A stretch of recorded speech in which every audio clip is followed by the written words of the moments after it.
Electric field intensity निकालनी है आपने, वो डाइपोल के कारण है, ड्यू टू डाइपोल। और डाइपोल के कारण हम निकालेंगे, पहला टॉपिक है at axial line, at axial line, axial line पे निकालेंगे भाई। एक्सल लाइन है, एक्सल लाइन क्या होती है बच्चों, आपने पढ़ रखा है। एक्सल किसको बोलते हैं, सुना भी होगा, जो कार होती है, ट्रक होता है, उसके जो पहिए होते हैं बीच को उसको ज्वाइन करती है, जो वो क्या बोला जाता है, एक्सल। कहते हैं भाई मोटरसाइकिल का एक्सल टूट गया, पहिए का एक्सल टूट गया। एक्सल लाइन क्या होती है, एक ऐसी लाइन होती है जो कहाँ पास होती है, which is pass through the centre of two body, centre of two body, ये जो सेंटर पास होती है वो एक्सल लाइन बोलते हैं। तो यह डाइपोल है बेटा, एक इलेक्ट्रिक डाइपोल है ये डाइपोल है। बस एक ध्यान रखना है, मैं पहले बता रही हूं आपको, किसी टॉपिक में अगर इलेक्ट्रिक डाइपोल का जिक्र आ गया, किसी टॉपिक में इलेक्ट्रिक डाइपोल का जिक्र आ गया, तो वहां पर डाइपोल मूवमेंट आएगा ही आएगा। किसी टॉपिक में डाइपोल का जिक्र आ गया तो उसमें क्या होगा, डाइपोल मूवमेंट आना है, पी आना है, पक्का आएगा 100%। तो अब इसी तरह से एक डाइपोल लिया है, मैंने बता रखा है बच्चों, ये डाइपोल है बेटा, ये ए पॉइंट करिए, बी पॉइंट, यहाँ प्लस क्यू चार्ज है बेटा, यहाँ माइनस क्यू चार्ज है, ये इसका सेंटर पॉइंट है। और इनके बीच में ये बेटा डिस्टेंस है 2a, और हाफ डिस्टेंस कितना होता है बेटा, दैट इज a, ये पता है। एक्सल लाइन कौन सी होगी, सेंटर तो यही है, या सेंटर लाइन ज्वाइनिंग में ला रहे हैं, तो बेटा इस लाइन पर कहीं पर भी हम यहाँ पर let we have a point P, हम क्या लेते हैं बेटा, हमेशा पॉइंट P लेते हैं। P फॉर पोजीशन, जब हम निकालना चाहते हैं, क्या निकालना चाहते हो आप यहाँ, नेट इलेक्ट्रिक फील्ड इंटेंसिटी। क्या निकालना चाहते हो बेटा, net electric field intensity, dipole की वजह से। ठीक है, अब क्या किया, अब बड़े ध्यान से देखना बेटा, ये जो P है हमेशा सेंटर से लेना है, सेंटर से इसका जो डिस्टेंस है बेटा, इस P पॉइंट का वो डिस्टेंस है R। क्या होता है बेटा, R, सभी को पता है। P फॉर पोजीशन, और ये क्या लेते हैं बेटा हम, पोजीशन वेक्टर। क्या लेते हैं, पोजीशन वेक्टर। ठीक है, तो क्या लिखोगे, let us consider dipole having charge plus Q at B minus Q at A and centre O such that there is a distance between charges is 2a. आ गया। Now a point P where we want to calculate electric field intensity. भाई P ऐसा point है, लेकिन किसके ऊपर है, axial line के ऊपर है। P is the point on the axle line at a distance R from O. So OP कितना बेटा, such that OP is equal to कितना बेटा, R vector. OP is equal to R vector, mean that is the position vector. क्या बेटा, ये position vector है, it is the position vector. तो ये आ गया बेटा। अब आप यहाँ इलेक्ट्रिक फील्ड इंटेंसिटी निकालना चाहते हो, और मैंने पहले बोल रखा है इलेक्ट्रिक फील्ड में चार्ज डबल हो गए, सिंगल हो गए। इलेक्ट्रिक फील्ड में सिंगल, फोर्स में कितने होते हैं, डबल। इलेक्ट्रिक फील्ड में सिंगल चार्ज है बेटा, तो हम पहले ना इस प्लस चार्ज की वजह से यहाँ निकाल लेते हैं। प्लस की वजह से फील्ड क्या होती है, आउटवर्ड, प्लस की वजह से क्या होती है, आउटवर्ड होती है। तो प्लस की वजह से यहां पर निकाल रहे हैं हम इस पॉइंट पे, प्लस की वजह से इस पॉइंट पे क्या आएगी, आउटवर्ड आई, कितनी आई आपकी E1, कितनी ले लिया आपने, E1। तो क्या लिया आपने, क्या लिखे हुए, E1 क्या बेटा, E1 is the electric field intensity at point P, किस कारण से, due to plus Q charge, और प्लस क्यू चार्ज कहां है, at point B, at point B पे है। तो बच्चों इलेक्ट्रिक फील्ड क्या हो जाएगी, सो इलेक्ट्रिक फील्ड इसका मैग्नीट्यूड लेंगे, दैट इज इक्वल टू क्या होता है, 1/4 पाई एप्सिलॉन नॉट चार्ज। क्यों, क्योंकि चाहे प्लस हो चाहे माइनस हो, लेना प्लस ही है मैग्नीट्यूड में। क्या हुआ, अपॉन डिस्टेंस का स्क्वायर बेटा, BP का BP का square, that is the equation 1। अब बेटा BP निकालना आपने, टोटल कितना ये R में से कितना निकल गया, A, तो क्या रहेगा, R माइनस A। तो आपके पास इलेक्ट्रिक फील्ड आ गया बेटा, E1 आ गया, that is equal to 1/4 pi epsilon naught, और यहाँ क्या हुआ, it is by R minus A का होल स्क्वायर, इक्वेशन नंबर 2। क्या है इक्वेशन नंबर 2। ठीक है, ये इक्वेशन नंबर 2 आ गई। ये किस वजह से निकाले आपने? प्लस चार्जेस की वजह से इस पॉइंट में निकाल लिया, आउट करोगे। ऐसे बेटा माइनस का है चार्ज, आप क्या लिखोगे? नाउ एंड इसकी वजह से यहाँ पर यू माइनस है, माइनस की वजह से क्या इनवर्ड माइनस की तरफ, तो बेटा माइनस ये है इस तरफ, तो क्या लेंगे? क्या है बेटा? E2। तो लेट क्या लिखा आपने? E2 क्या बेटा? Electric field intensity at point P due to किसके कारण बेटा? माइनस क्यू चार्ज के कारण, और माइनस क्यू का बेटा ए पे है। सो E2 क्या बन जाएगी बेटा? E2 बन जाएगी आपकी दैट इज 1/4π चार्ज क्यों? क्योंकि मैग्नीट्यूड ही लेना है हमने, तो बाय डिस्टेंस का स्क्वायर बेटा, इसका स्क्वायर करोगे तो AP का स्क्वायर। क्या है बेटा? AP का स्क्वायर। बेटा आप जब द आंसर देखो AP कितना है, यहां से अलग, तो इसका मतलब है R में क्या जुड़ गया? A। तो क्या आ जाएगा ये?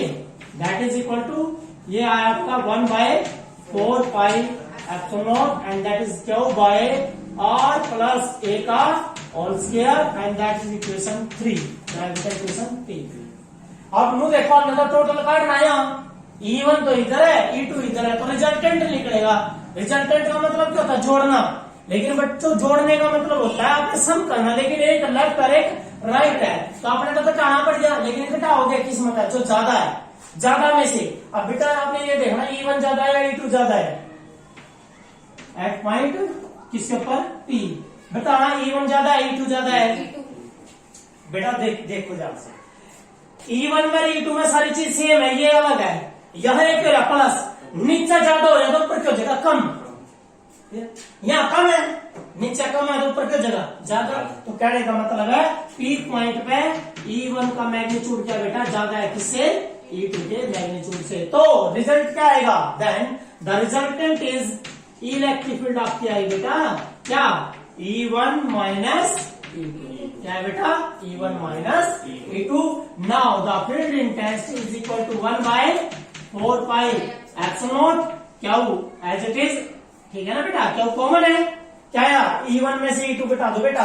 E1 मतलब देखो 1/4π पर क्यू, ये रहा कॉमन ले लिया मैंने, और यहाँ मैं 1 ले लेता हूँ। क्या है पहले? E1 ये रहा 1 बाय कितना है? 1/r माइनस A का होल स्क्वायर। इसमें से क्या घटा दिया? R प्लस A का होल स्क्वायर। बेटा क्या करना है? A माइनस B का स्क्वायर, A प्लस B का स्क्वायर। ये कहां जाएगा? इधर। ये कहां जाएगा? इधर। तो आपके पास इलेक्ट्रिक फील्ड इंटेंसिटी क्या है बेटा? इलेक्ट्रिक फील्ड इंटेंसिटी आएगी 1/4π क्यू। और यह बेटा याद देखो ध्यान से, A minus B, A plus B, तो A square minus B square, लेकिन ऊपर क्या है? Whole square. तो आएगा आपका A square minus B square, लेकिन ऊपर क्या है बेटा? होल स्क्वायर है, क्योंकि ऊपर स्क्वायर है। A minus B, A plus B, तो A की 2 माइनस B की 2, लेकिन ऊपर होल स्क्वायर, तो होल स्क्वायर बन जाएगा। अब ये टर्म जाएगी यहाँ, R प्लस A का स्क्वायर यहाँ खोल दो, माइनस R माइनस A का, तो जब स्क्वायर खोलो बेटा R square plus A square plus 2AR minus, देखो ध्यान से आप माइनस कर रहे हो बेटा, लेकिन यहाँ A माइनस B का स्क्वायर खुल रहा है, तो A square plus B square minus 2AB, लेकिन बार माइनस तो अंदर इंसान चेंज हो जाएंगे। इट मीन यह आएगा बेटा R square minus A square plus 2AR। आगे बेटा R स्क्वायर से R स्क्वायर, A स्क्वायर से A square cancel, and that electric field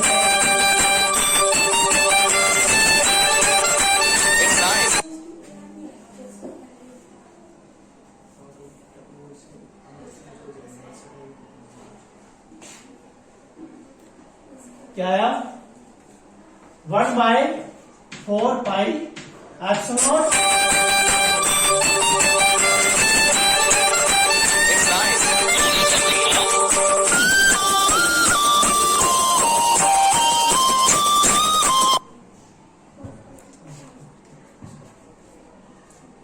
क्या होगा? एज इट इज ये आ गया आपका 2AR क्या? 4AR by R square minus A square का इसका होल स्क्वायर, इसका आ गया। अब ये जो टर्म है बड़े ध्यान से देखिए, E इज इक्वल टू यह है बेटा 1/4πε0। मैं इसको देखो क्या कर लेता हूं, क्यों इंटू 2a अलग ले लिया और इंटू 2r अलग ले लिया। देखो ध्यान से 4ar था ना, मैंने क्या किया 2a इंटू 2, समझ गए ना। क्यों लिया, मैंने बोला था जब भी डाइपोल का जिक्र आ जाता है तो उसमें डाइपोल मोमेंट आएगा। डाइपोल मोमेंट क्या होता है, P बराबर क्या इंटू 2a। तो इसका मतलब है यह आएगा आपका r square minus a square का होल स्क्वायर। ये क्या बन गया P, क्योंकि बेटा P बराबर क्या है क्या into 2a dipole moment. So electric field intensity is equal to 1/4πε0 और ये आ गया बेटा 2pr बटे r square minus a square का whole square. That is the electric field intensity due to a dipole at axial line. कहां बेटा eight axial line है। यदि कोई पूछ ले आपसे डायरेक्शन क्या आएगी, डायरेक्शन कौन सा है,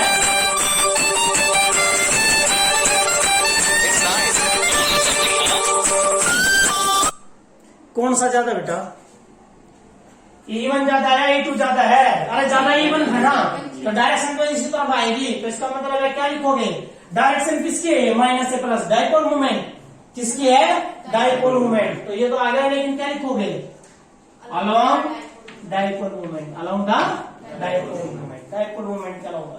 तो ये था टॉपिक आपका electric field intensity due to a dipole at axial line. तो ये था बेटा टॉपिक। अब थोड़ा है ना इसमें मैं एक न्यूमेरिकल पोर्शन बताना चाहता हूँ आपको कैसे, वो तो आपने कर लिया, लेकिन यहाँ ना ये कहता है यदि आइडियल हो क्या हो जाए, आइडियल आ जाए या सोल्ट, क्या हो जाए आइडियल या सोल्ट। ये छोटा हो जाए, छोटा होने का मतलब है जब ये छोटा होगा तो आर की हो जाएगा बहुत ज्यादा।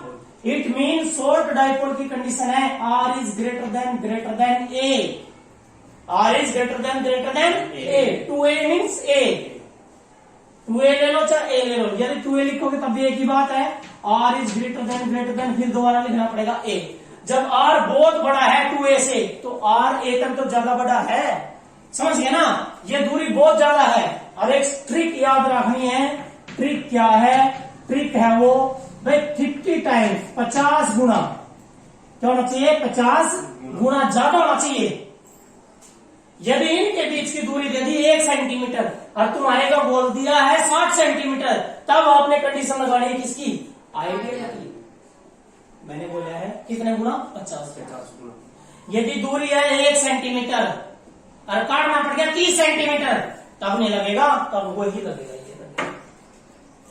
यदि निकालना पड़ गया 50 सेंटीमीटर पे, तब लगेगा ये। यदि इनके बीच की दूरी कितनी है 1 सेंटीमीटर और काटना कितना पड़ गया 50, क्योंकि आपको क्या देगा वो, आपको बेटा आर देगा, और आर कहां से होता है, फ्रॉम द सेंटर होता है। कहां से होता है, फ्रॉम द सेंटर, सेंटर से दूरी डाइपोल एक्सल पॉइंट की। तो बेटा इसमें जब r ग्रेटर देन a हो जाएगा तो वह टर्म क्या हो जाएगी, देखना r क्या होगा, बहुत बड़ा हो गया, किसका है, a का है। तो a क्या कर दोगे, नेग्लेक्ट, a क्या कर दोगे, नेग्लेक्ट। जब a नेग्लेक्ट कर दोगे तो आपके पास रिजल्ट आएगा कि एक्सल लाइन का जो फील्ड है that is equal to 1/4πε0 2pr बटे r का स्क्वायर की पावर 4 कैंसल, कितने आएगी 3।